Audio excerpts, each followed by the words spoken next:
Hello everyone, आज हम बात करेंगे मुद्रा के बारे में। मुद्रा क्या है, मुद्रा का वर्गीकरण या मुद्रा के प्रकार क्या हैं और मुद्रा के कार्य क्या हैं। तो चलिए स्टार्ट करते हैं।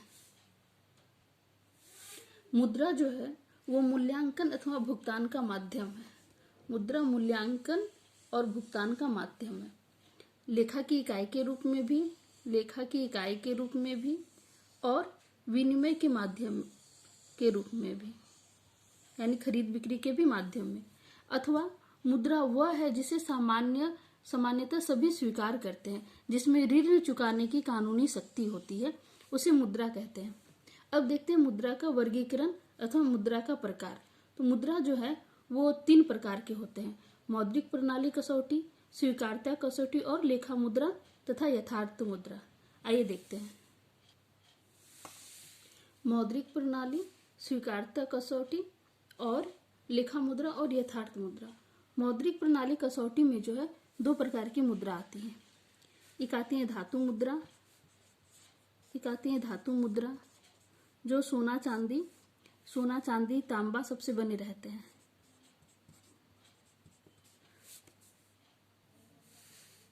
धातु मुद्रा जो कि सोना चांदी तांबा निकल आदि से बने रहते हैं।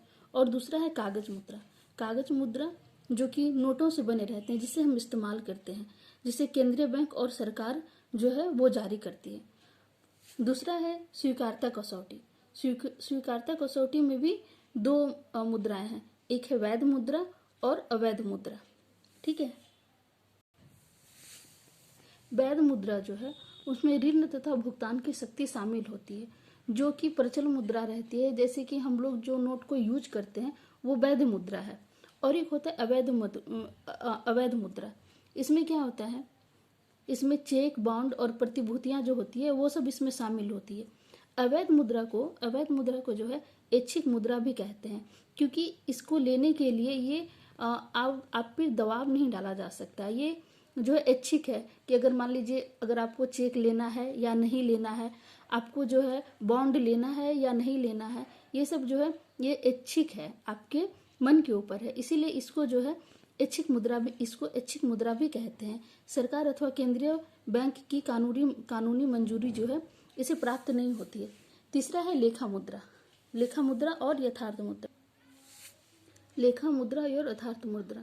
इसमें लेखा मुद्रा में ऋण, कीमतें और सामान्य क्रय शक्ति को ये व्यक्त करता है। और यथार्थ मुद्रा ठेकों तथा ऋणों का ये हिसाब चुकाया जाता है। ठीक है। तो अब हम जानते हैं मुद्रा के कार्य क्या है। मुद्रा के वर्गीकरण में हमने देखा कि जो है मौद्रिक प्रणाली, स्वीकार्यता कसौटी, लेखा मुद्रा और यथार्थ मुद्रा। मौद्रिक प्रणाली में 2 हैं, धातु मुद्रा और कागज मुद्रा। स्वीकार्यता कसौटी में भी 2 हैं, वैध मुद्रा और अवैध मुद्रा। और लेखा मुद्रा और यथार्थ मुद्रा में भी 2 हैं। लेखा मुद्रा में है ऋण, कीमतें और सामान्य क्रय शक्ति को जो है इसमें व्यक्त किया जाता है। और यथार्थ मुद्रा में ठेकों तथा ऋणों का हिसाब चुकाया जाता है। अब जानते हैं मुद्रा के कार्य क्या है। मुद्रा के 4 प्रकार के कार्य हैं। पहला है प्राथमिक कार्य, द्वितीयक कार्य, आकस्मिक कार्य और अन्य कार्य। प्राथमिक कार्य में क्या है, इसमें 2 प्रकार से होते हैं, विनिमय के माध्यम से भी और मूल्य इकाई के रूप में भी। पहला है विनिमय के माध्यम के रूप में। विनिमय के माध्यम के रूप में जो है इसमें वस्तुओं का क्रय विक्रय जो है वो किया जाता है। ठीक है। और दूसरा है मूल्य इकाई के रूप में। यानी कि मूल्यों को मापने के लिए, यानी कोई भी वस्तु जो है उसका मूल्य कितना है, इसको कैसे किसी भी वस्तु का मूल्य को कैसे नापा जाएगा। जैसे मान लीजिए कि कोई सोना है, सोने का मूल्य अधिक है, तो उस मूल्य को जो है उसमें लगाया जाएगा कि सोने का मूल्य अधिक है। और जैसे मान लीजिए चांदी है, चांदी का मूल्य कम है, तो ये मूल्यों को मापने के लिए जो है मूल्य की माप इकाई के रूप में है। और द्वितीय कार्य में क्या है, इसमें है स्थगित भुगतानों का मानक। स्थगित भुगतानों का मानक इसमें क्या है, सभी ऋण मुद्रा के लिए। मुद्रा जो है ऋण लेना बहुत ही आसान कर दिया। आप कोई भी चीज का ऋण ले लीजिए, उसे मुद्रा के द्वारा जो है आप उसे चुका सकते हैं या फिर ले सकते हैं। दूसरा है मूल्य का संचय, तरल संपत्तियों को रिजर्व के रूप में रखना। तरल संपत्ति यानी कि जो कैश मुद्रा है आपके पास, आप उसे रिजर्व के रूप में बैंक में रख सकते हैं। और तीसरा है मूल्य का हस्तांतरण। मुद्रा जो है, मुद्रा से एक व्यक्ति जो है दूसरे व्यक्ति को हस्तांतरित कर सकता है, यानी कि जो पैसे हैं वो किसी दूसरे को दे सकते हैं। दूसरा क्या है, एक स्थान से दूसरे स्थान का स्थानांतरण कर सकता है। अगर मान लीजिए कि आपके पास कोई जमीन है जो आपको बेचना है, मान लीजिए दिल्ली में आपके पास जमीन है, वो जमीन आपको बेचना है, वो आप बेच सकते हैं। और मान लीजिए आपको खरीदना है, जहाँ पे आप रह रहे हैं वहाँ खरीदना है, तो वहाँ पे आप खरीद सकते हैं। तो इस प्रकार जो है मुद्रा जो है इससे एक स्थान से दूसरे स्थान में स्थानांतरित भी कर सकते हैं। तीसरा है आकस्मिक कार्य। आकस्मिक कार्य में क्या होता है, इसमें हम भविष्य के लिए जो है जो मुद्रा को बचा के रखते हैं उसे आकस्मिक कार्य के अंतर्गत वो आता है। आकस्मिक कार्य के अंतर्गत आते हैं। मुद्रा जो है वो तरल संपत्तियों में सर्वाधिक तरल है। दूसरा है सहायक प्रणाली का आधार है। तीसरा राष्ट्रीय आय को मापने में सहायक है। और चौथा जो है मुद्रा राष्ट्रीय आय के वितरण में भी सहायक है। अन्य कार्य में देखते हैं मुद्रा जो है वो निर्णय लेने में सहायक है और मुद्रा समन्वय का आधार है। मुद्रा जो है वो निर्णय लेने में सहायक है।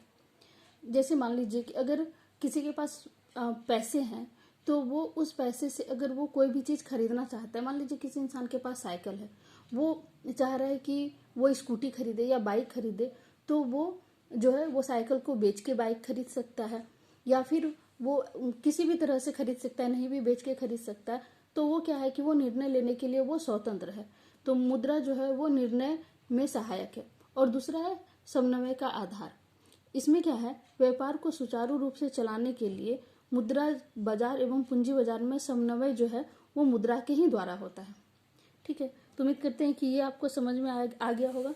मुद्रा के कार्य जो है प्राथमिक कार्य, द्वितीयक कार्य, आकस्मिक कार्य और अन्य कार्य।